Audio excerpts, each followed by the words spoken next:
شروع اللہ تعالیٰ کے نام سے جو بڑا مہربان اور نہایت رحم کرنے والا ہے۔ پیارے بچوں، السلام علیکم۔ کیسے ہیں آپ سب لوگ؟ مجھے یقین ہے کہ آپ صحت مند اور تندرست ہوں گے۔ آج ہم پڑھیں گے جماعت ششم اردو کی کتاب میں سے اس کا درسی سبق 6 ہم ایک ہیں۔ آج ہم اس کا تعارف دیکھیں گے۔ یہ نظم کے مکمل مجموعی طور پر حاصلات تعلم ہے جو ہم آنے والے دنوں میں پڑھیں گے۔ پہلے دن یعنی سبق نمبر 6 کا جو ہمارا پہلا لیکچر پہلا موضوع ہوگا وہ ہے تشبیہ کی پہچان اور استعمال۔ دوسرے لیکچر میں سبق کے دوسرے دن ہم سیکھیں گے متشابہ الفاظ بالحاظ اعراب، ان کی پہچان اور استعمال۔ اور اسی لیکچر میں دوسرے دن ہم سیکھیں گے حروف استفہام اور حروف تاکید کی پہچان اور استعمال۔ یعنی اس دن آپ 2 حاصلات تعلم سیکھیں گے۔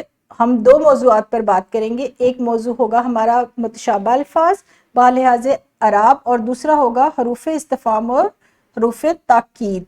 سبق کے تیسرے دن ہم سیکھیں گے کسی بھی نظم اور نثر پارے کو درست لفظ، آہنگ، حرکات اور سکنات کے ساتھ کس طرح بیان کیا جاتا ہے۔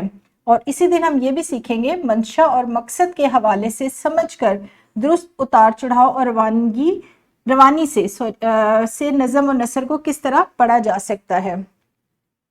سبق کے چوتھے روز ہم یہ سیکھیں گے کہ نظم پڑھ کر اس کا مرکزی خیال کس طرح لکھا جاتا ہے اور نظم کے اشعار کی تشریح کس طرح کی جاتی ہے۔ یعنی چوتھے دن ہم یہ سیکھیں گے کہ مرکزی خیال آپ کس طرح لکھ سکیں گے اور نظم کے اشعار کی تشریح کس طرح کریں گے۔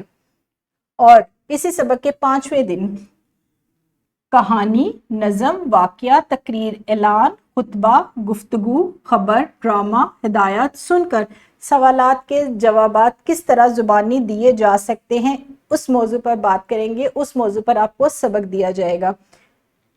یعنی میرے پیارے بچوں، یہ سبق آپ کا 5 دن چلے گا اور کل اسی سبق کے ایک نئے موضوع کے ساتھ آپ سے ملاقات ہوگی۔ تب تک کے لیے اپنا بہت سارا خیال رکھیے۔ خدا حافظ۔ شکریہ۔